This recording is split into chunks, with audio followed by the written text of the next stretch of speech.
Siempre que hablar del Quijote, pues te viene a la mente Los Molinos y Dulcinea. Yo soy más de Don Quijote y Sancho Panza. Es que es un bestseller también, entonces...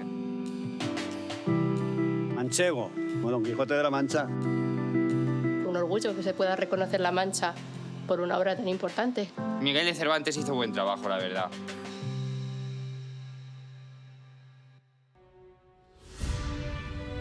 En el corazón de la Mancha, entre molinos que aún giran con el viento, se esconde una tierra donde la fe, la historia y la vida cotidiana se entrelazan como en su más famosa novela. Aquellos molinos de viento, los vio como esos gigantes tremendos. Pues si hubiera visto esta catedral hubiera dicho, madre mía, ¿esto qué es? Esto es el cielo. Un lugar donde su Virgen es símbolo de consuelo y esperanza, y donde el camino, como las andanzas del Quijote, invita a descubrir pueblos que respiran alma manchega. Bueno, se podría decir que lo quijotesco forma parte del ADN cultural. Pero más allá de los templos y las tradiciones, aquí también late una iglesia que acompaña, que escucha y que abre sus puertas a quienes más lo necesitan. Esta vez, mi lugar en la tierra está en la tierra del Quijote. Es Ciudad Real.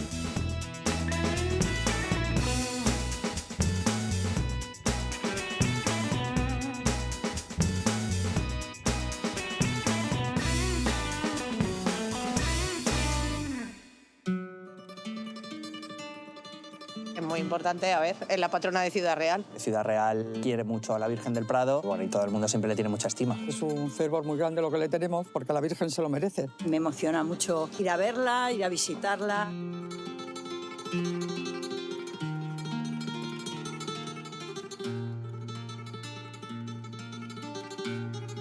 Buenos días. Buenos días. Emilio Martín Aguirre, vicepresidente de la Hermandad de la Virgen del Prado. Sí. Y es que hemos querido comenzar nuestro recorrido por la diócesis de la mano de ella. ¿Qué es la Virgen para Ciudad Real? Bueno, pues la Virgen es la joya más preciada que tiene la ciudad, ¿no? La ciudad nace con la Virgen del Prado en el año 1088, cuando esto era un pequeño caserío.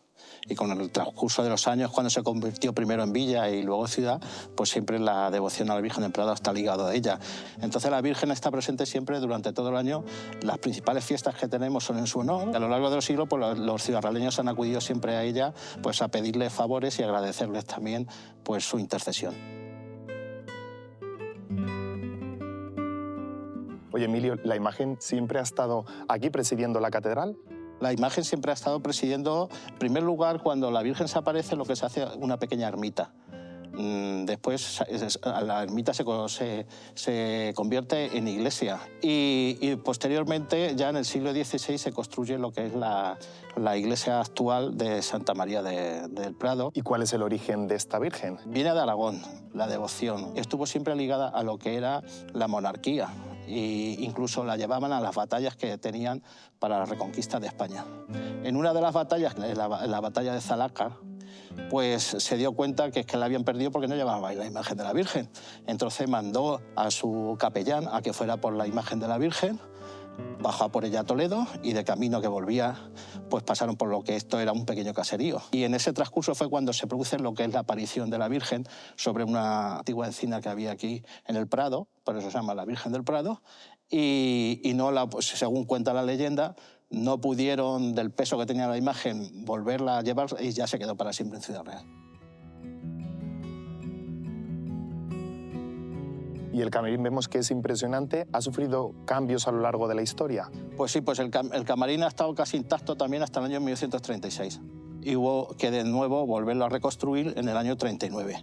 Y lo que actualmente vemos, como son los mármoles que hay en las paredes, etcétera, eso fue a raíz de la coronación pontificia de la imagen, porque la imagen fue coronada en el año 1967 y a raíz de aquello pues se hicieron obras en el camarín y se embelleció con estos mármoles, etcétera.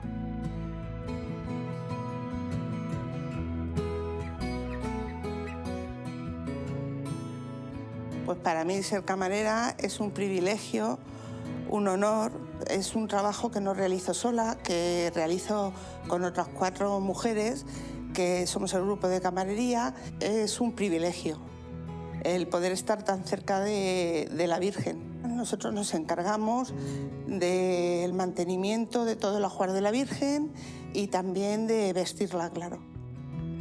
Siempre estamos pensando en ella, además ves alguna imagen de otro sitio, siempre estamos pensando si se le puede aumentar el ajuar en algo para que se engrandezca un poco más, si es que puede ser eso. Se revisa el ajuar porque, claro, las cosas del uso pues se van deteriorando, pues a lo mejor una puntilla se descose, un fleco, pues todas esas cosas, el mantenimiento de lo que es su ropa. Primero, bueno, el proceso, primero se le quita toda la ropa que tenía, se le cambian las ropas interiores, las enaguas, la vestimos arriba, bajamos a verla desde aquí para tener perspectiva, volvemos a subir, esto se ha torcido, lo otro no está bien, cambiamos hasta que, bueno, conseguimos que se quede lo más a nuestro gusto posible.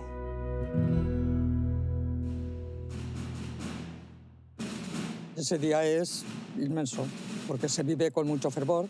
Ciudad Real está pletórico, Ciudad Real y sus gentes. Se va pues a venerar a la Virgen y bueno, pues a contemplar una imagen digna de ver, obviamente. Con un montón de cultos, sobre todo en la catedral. Hay una misa especial por la mañana y luego por la tarde hay una procesión que recorre las calles de Ciudad Real y la Virgen va acompañada de bueno, no solamente de su corte y de sus hermanos, sino también de todo el pueblo que quiere o queremos acompañarla. La Virgen sale cada 15 de agosto y luego el día de su octava, que es el 22. Pero el día más importante en la que vienen los ciudadanos que están ausentes y participan miles de personas es el 15 de agosto, que es el día de la Asunción. Emilio, y desde ahí contempla la ciudad, ¿no? Sí, la Virgen todas las noches, cuando se cierra la catedral a las 9, pues se gira y está mirando a la ciudad. Durante todo el tiempo son mucha gente que si se pasa por ahí verás que está rezando a la imagen de la Virgen. Eso es una cosa que viene del año 1953, hicieron las obras pertinentes y desde aquel año pues la imagen se vuelve todas las noches para que la contemplen los fieles.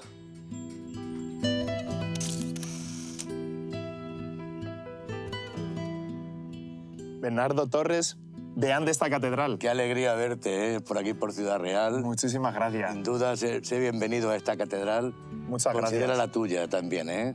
Bernardo, ¿por dónde empezamos? Yo qué sé, pues mira, una de las cosas que llama la atención es la nave de la catedral.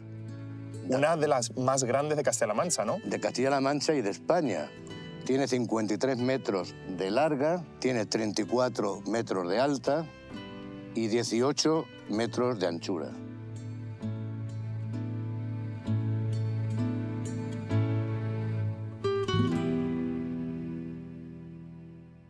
Y al fondo el retablo. Al fondo el retablo, el gran retablo de Giraldo de Merlo, que sin duda es una obra maravillosa, con estos 3 pisos que tiene, más los bajos con las escenas de la pasión de nuestro Señor Jesucristo, como puedes ver. Bueno, artísticamente quizá creo que lo más importante es la propia estructura del templo. Es quizás la única iglesia de una sola nave. Eso sí, en una nave la más alta casi de la zona, porque tiene más de 25 metros de altura. Conservamos, gracias a Dios, el retablo original del siglo XVII, que es obra de Giraldo de Merlo, que además fue construido con dinero de América, 10.500 ducados, que era muchísimo en la época, aportado por el secretario del Virrey de México y Perú. Y es una joya tanto en pintura como en escultura. Como tantos otros edificios de España, sufrieron la devastación en esa época y hay algunas esculturas que faltan, pero casi todo es original de la época. La Virgen es la protagonista fundamental tanto de la historia de la iglesia como de la propia ciudad. Y lo curioso es que hubo una competencia entre 3 imágenes, la Virgen de Alarcos, Nuestra Señora la Blanca y Nuestra Señora del Prado. Y precisamente ganó la devoción de Nuestra Señora del Prado, que es lo que hizo que esta iglesia llegase a ser lo que es ahora, la sede prioral y órdenes militares, basílica y catedral. Bernardo, y en el centro, la Virgen. En el centro, la Virgen. Siempre está en el centro de la vida de los fieles de Ciudad Real.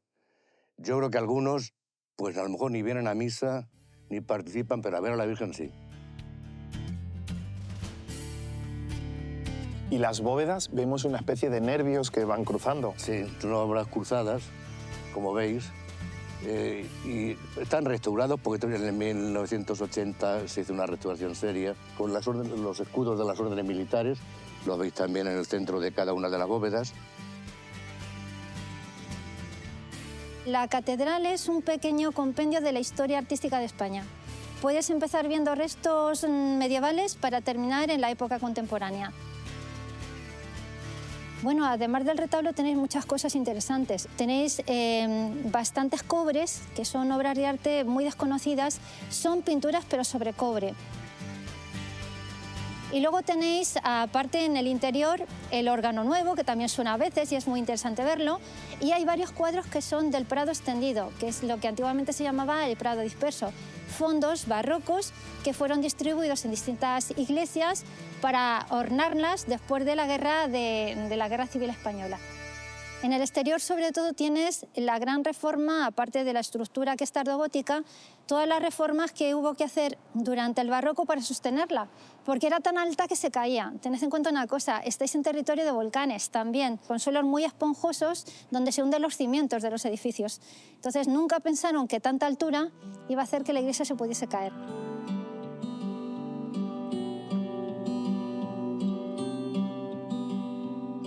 ¿Cómo se relaciona la historia de esta catedral con la historia de la ciudad y con la identidad manchega? Pues mira, la historia de esta ciudad y de la catedral van muy en paralelo.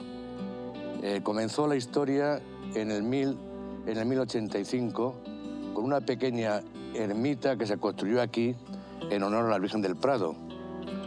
Luego, sobre esa ermita se construyó lo que sería la iglesia de Santa María, en tiempos ya de Alfonso X el Sabio. Y luego sobre esta iglesia de Santa María se construyó otra iglesia, que fue iglesia parroquial.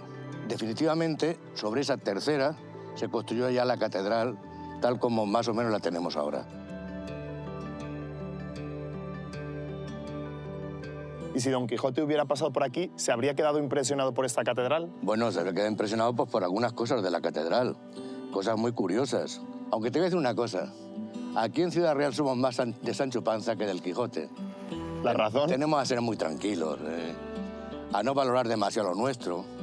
A veces nos percibimos, llegamos, salimos por ahí, vemos alguna cosita por ahí que nos llama la atención y ¡bah, qué cosa más grande! Y aquí tenemos cosas importantes y que no las valoramos. Fíjate, se quedó impresionado que los molinos, aquellos molinos de viento, los vio como esos gigantes tremendos. Pues si hubiera visto esta catedral, hubiera dicho, madre mía, ¿esto qué es? Esto es el cielo.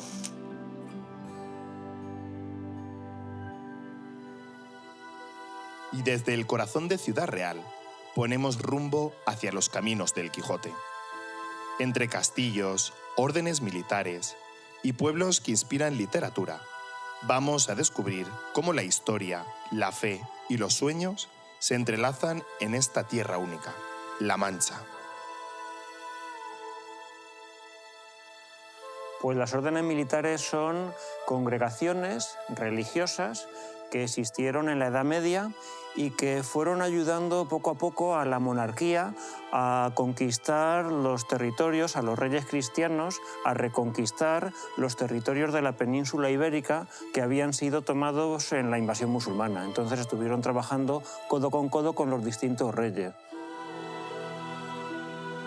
Ciudad Real es la sede de las órdenes militares desde el año 1875. La provincia es el lugar que más kilómetros cuadrados de órdenes militares tiene y en ese año se decide que va a ser Ciudad Real. La Orden Militar de Calatrava nació muy cerquita de aquí de Ciudad Real, en Carrión de Calatrava, donde actualmente está Calatrava la Vieja. Las órdenes militares trabajaron para la monarquía para conquistar los territorios. Tuvieron muchísimo poder y muchísima hegemonía y muchísimo poder político y religioso. Hemos dicho que trabajaban juntas, pero tenían una gran rivalidad. Nos situamos en Ciudad Real. Al norte tenemos Toledo, al sur tenemos Córdoba. Entre Toledo y Córdoba no había absolutamente nada. Las órdenes militares estaban campando literalmente a sus anchas. Y los reyes cristianos dicen que hay que hacer algo para limitar todo ese poder. Por lo tanto, trabajaban en unión, pero también al mismo tiempo eran rivales. La fundación de Ciudad Real en el 1255 se hace para contrarrestar el poder de las órdenes militares. La catedral nació como parroquia de Santa María del Prado, ha sido catedral relativamente hace poco, primero fue sede prioral, y la relación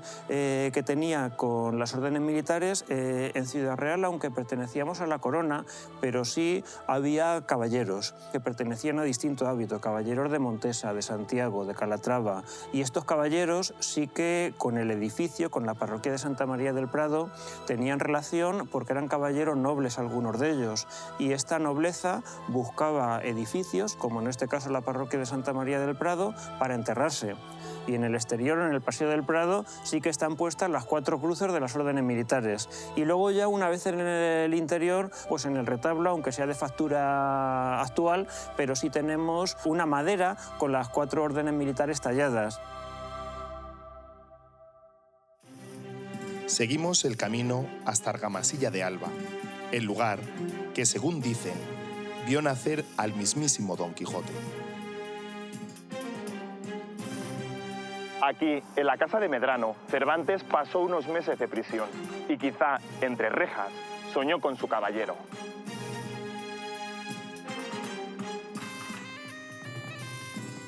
Buenos días. Hola, Pilar. Hola, Samuel. Buenos días. Qué alegría poder estar aquí porque estamos donde empezó todo. ¿Qué vamos a ver? Pues mira, bueno, bienvenidos a Argamasilla de Alba, localidad, ciudad realeña. Estamos ahora mismo en el corazón de La Mancha, tanto geográfica como cultural, ¿no? Una de las características principales del sitio es la vinculación que tenemos aquí con la tradición quijotesca.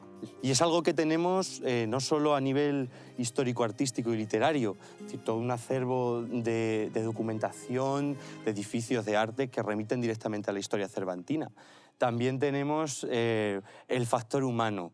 Y es que, bueno, se podría decir que lo quijotesco forma parte del ADN cultural de los argamasilleros. Y es que se ven en las tradiciones y en las costumbres.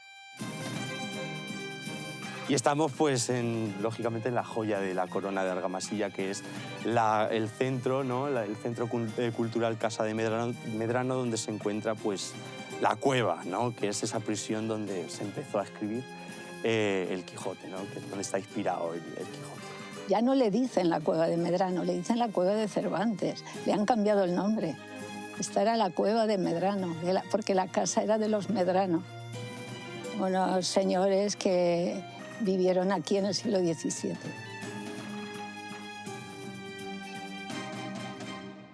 Pues qué emoción, estamos ya en el calabozo de Miguel de Cervantes. Dicen que aquí escribió el Quijote. Empezó a escribir.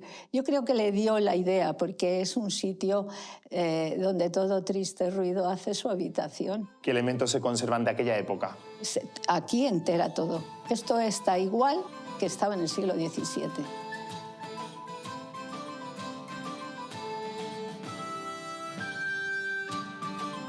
Pilar, ¿y cómo acabó aquí? Pues acabó porque seguramente que hizo algo que no les gustó a los alcaldes y a los regidores. La tradición popular dice que le dijo un piropo a una dama a la salida de la iglesia. Y entonces, pues enfadados, lo trajeron aquí, lo tuvieron aquí para que lo reflexionara. ¿Y tenemos más dependencias en esta cueva? En esta cueva tenemos la parte de abajo, porque esta cueva, si nos fijamos, tiene para colgar uvas, para colgar jamones, y en la parte de abajo está la bodega.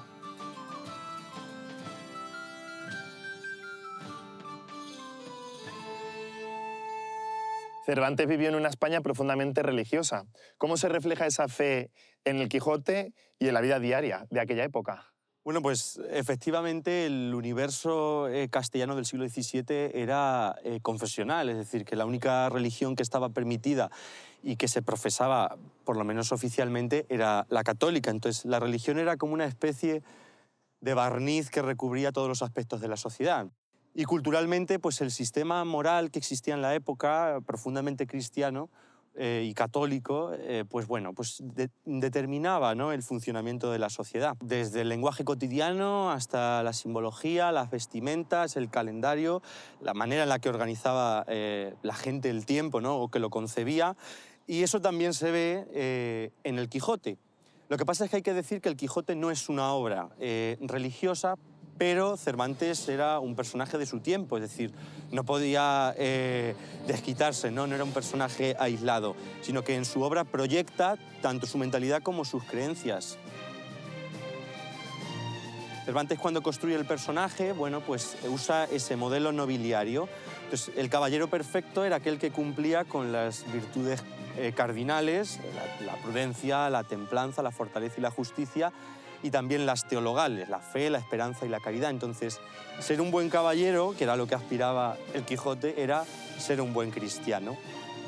Podríamos decir, por lo tanto, que la diócesis de Ciudad Real hereda esa espiritualidad existente en la época de Cervantes. Podría decirse que los pueblos de la diócesis de Ciudad Real dan buena cuenta del pasado religioso que vivieron al ser áreas gobernadas por las órdenes militares. Y terminamos la ruta en Villanueva de los Infantes. Dicen los estudiosos que en este pueblo se inspiró Cervantes para crear a Don Quijote. Y lo cierto es que, entre sus calles doradas y su plaza mayor, uno siente que la historia cobra vida. Fernando Martínez Arcos, párroco de Villanueva de los Infantes. Buenos días, Fidel. Buenos Bienvenido. días. Es una alegría poder estar aquí en esta plaza, ¿verdad? Pues la verdad es que es un gozo estar aquí en el centro neurálgico de este pueblo, Villanueva de los Infantes, el lugar de la Mancha, y además con esta maravillosa arquitectura, estos edificios. Y sí o sí, estamos en un pueblo repleto de historia de nuestro país. ¿Qué tiene este pueblo que lo conecta directamente con el Quijote? Pues vamos a ver, este pueblo está repleto de historia y de vida. Este pueblo, la historia la hace en la vida de los habitantes, y aquí han sucedido acontecimientos, bueno, pues tenemos datos desde la Edad del Bronce. Además tenemos datos por los que sabemos que este es el lugar de la Mancha en el que Cervantes se inspiró para escribir el Quijote.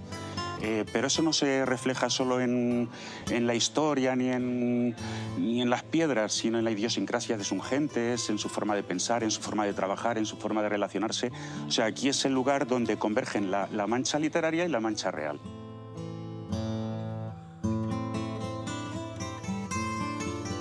Fernando, ¿dónde nos has traído? Pues os he traído a la Casa de Rueda, al primer lugar científico donde se estudia el lugar de la Mancha. ¿Por qué era importante crear un espacio como este en Villanueva de los Infantes? Pues era importante para dejárselo claro a los visitantes. O sea, nosotros lo tenemos claro, que es el lugar de la Mancha, pero necesitábamos un lugar que aglutinara todos los datos y mostrárselo a los demás. Fíjate, aquí en este patio manchego original tan bonito, pues se estructuran los 16 datos que vertebran el eje que cimienta que este es el lugar de la Mancha. ¿Y vienen más curiosos o más apasionados del Quijote? Pues te diría que vienen a partes iguales. No sabría decirte si vienen curioseando, vienen buscando, hay de todo. Lo que sí te puedo decir es que nadie que viene se va indiferente, porque al contemplar pues, lo que aquí se muestra, tanto una recreación de la celda de Quevedo como la muestra de volúmenes del Quijote arriba, de la biblioteca municipal, o los hechos que demuestran que este es el lugar del Quijote, nadie se va impasible. Pues acabamos de entrar a la casa del caballero del Verde Gabán. Este caballero se describe en el capítulo 16, 17 y 18 de la segunda parte del Quijote. ¿Y por qué es tan importante este lugar para todo el universo del Quijote? Pues creo que Cervantes quiere hacer una especie de reflexión mostrándonos a don Diego de Miranda, porque es el contrapunto a don Quijote. Don Quijote es la valentía, la locura, el atrevimiento. Y don Diego de Miranda es justo lo contrario, el hombre reposado, el hombre tranquilo, religioso, sosegado, amante de la lectura. Entonces yo creo que ahí Cervantes lo que quiere hacer es plantearnos una reflexión entre los ideales o la vida sosegada. ¿Vale la pena dejar todo por un ideal noble, como hizo don Quijote, o merece la pena quedarse en tu estadía, en tu sitio y llevar una vida más organizada, más del caballero del siglo de oro? Si don Quijote camina por estas calles, ¿se fijaría en las iglesias o más en la vida cotidiana del pueblo? Don Quijote yo creo que se fijaría más en la gente que pasa, en los niños que están jugando, en el anciano que está sentado en el banco, en las personas que están trabajando. Entonces don Quijote yo creo que se fijaría más en la vida del pueblo, más que en los edificios y que en el sitio.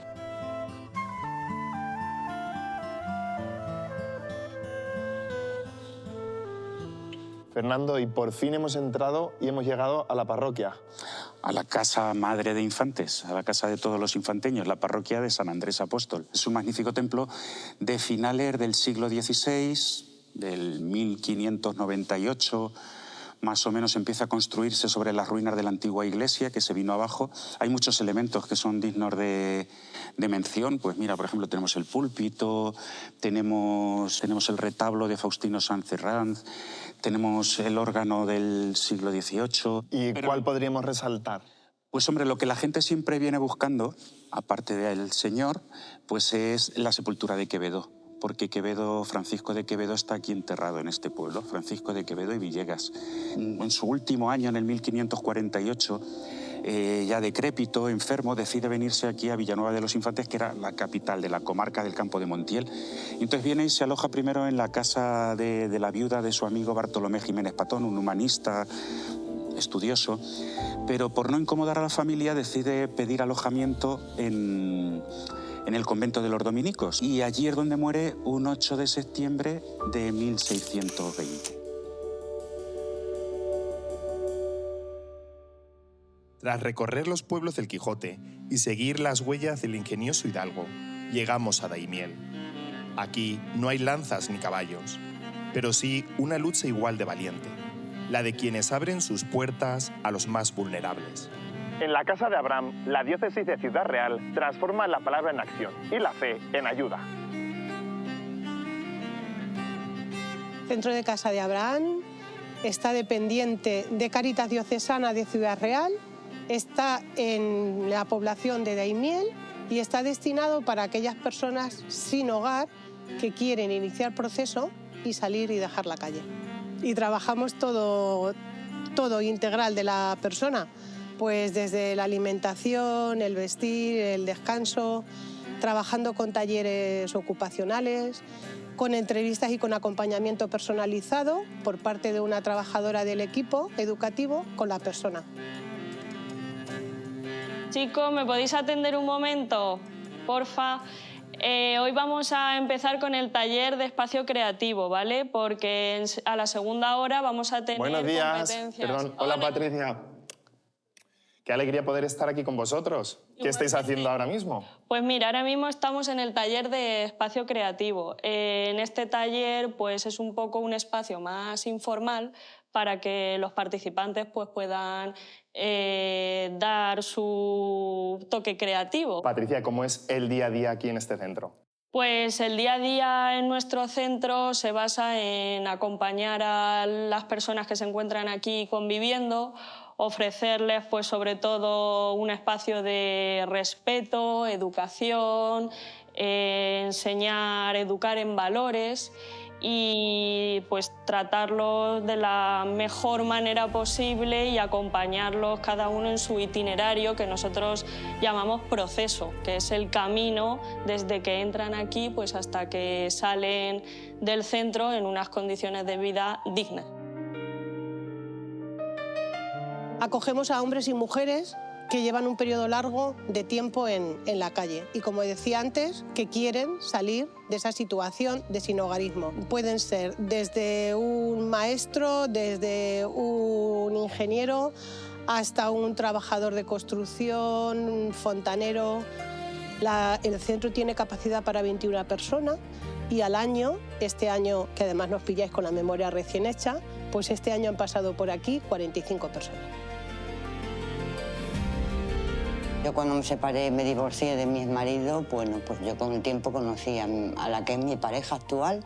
A él le ofrecieron, bueno, le dieron un dinero, la empresa donde trabajaba, y con ese dinero nos fuimos a vivir a La Manga, porque La Manga era mi sueño. Pero él quería buscar trabajo, en todos los sitios buscó, y bueno, por las circunstancias de que llegó un momento en que no podíamos pagar el alquiler del apartamento, y nos vimos pues sin nada y nos vimos en la calle. De ahí estuvimos 5 años, 2 veces dada la vuelta a España en la calle. Nos derivaron aquí, a la Casa de Abraham, a la cual tengo que dar las gracias, estoy muy agradecida por todo y para mí no son todo. Hablar de éxito en lo social es muy difícil. Hablar de éxito en Casa de Abraham también lo es. Pero sí que tenemos éxito. Tenemos éxito cuando la persona se recupera, recobra hábitos, se plantea qué quiere hacer con su vida. Eso ya es tener éxito.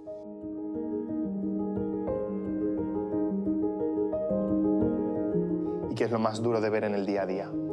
Lo más duro, desde mi punto de vista, pues duro que hay participantes que desgraciadamente acaban recayendo, otros acaban abandonando el proceso. Al final es gente que ha sufrido mucho, que ha tenido vidas muy rotas, que se ha sentido muy sola, no la han escuchado, y hay veces pues que esos propios fantasmas, traumas afectan, y por mucho que nosotros intentemos trabajar con ellos y estar ahí, pues a veces terminan abandonando.